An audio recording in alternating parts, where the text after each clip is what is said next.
In 1968, Walter Mischel published a book that nearly destroyed the field of personality psychology, arguing that people's behavior is far more strongly determined by the specific situation they are in than by any stable underlying personality trait, a claim so consequential that funding for personality trait research measurably declined for years afterward. Understanding how the field eventually resolved this crisis reveals something important about the actual, more complicated relationship between personality and behavior.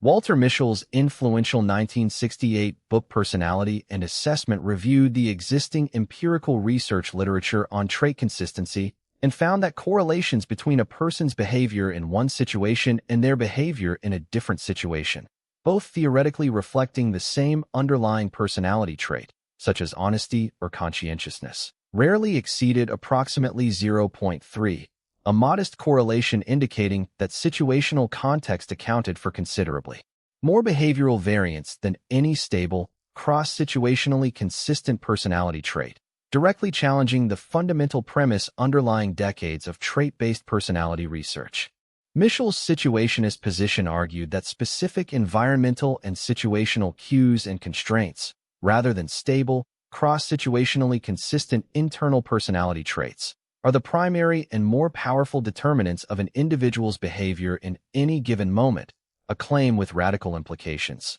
since it suggested that personality trait measures, then widely used for employee selection, clinical assessment, and psychological research broadly, had comparatively limited predictive validity for actual behavior compared to simply understanding the specific situational context a person faced.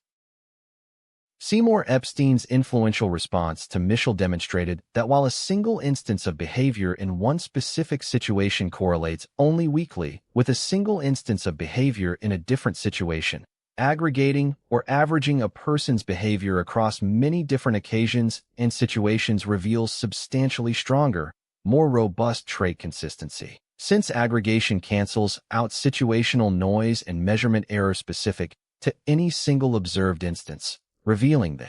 genuine underlying trait signal that single occasion measurement, which Mischel's original review had relied upon, tends to obscure through this aggregation problem. Subsequent meta-analyses directly comparing the predictive power of personality traits versus specific situational factors for behavior found that both traits and situations typically account for roughly comparable, moderate amounts of behavioral variance when measured and analyzed appropriately, generally in the range of Mischel's originally reported correlations for any single behavioral instance, but with meaningfully stronger prediction when trait measures are properly aggregated across multiple behavioral occasions, effectively resolving the debate by finding that both extreme positions, pure trait determinism and pure situational determinism, were oversimplified. The modern, broadly accepted resolution to the person-situation debate is interactionism, the view that both stable personality traits and specific situational factors jointly and interactively determine behavior in any given instance, with traits predicting broad behavioral tendencies and average patterns across many situations and contexts over time, while specific situational factors explain meaningful moment-to-moment variation around that broader trait-based average, an integrated view that preserves the genuine scientific value of both trait-based and situational approaches to understanding behavior. The situational strength concept further refines the interactionist synthesis, proposing that some situations are strong, meaning they impose clear behavioral expectations and constraints that lead most people to behave similarly regardless of their individual underlying personality traits, such as a formal job interview or funeral, while other situations are weak, providing minimal clear behavioral guidance or constraint, allowing individual personality traits to more strongly and visibly influence behavior, such as unstructured free time, explaining why trait behavior correlations vary systematically depending on the specific situational context being studied.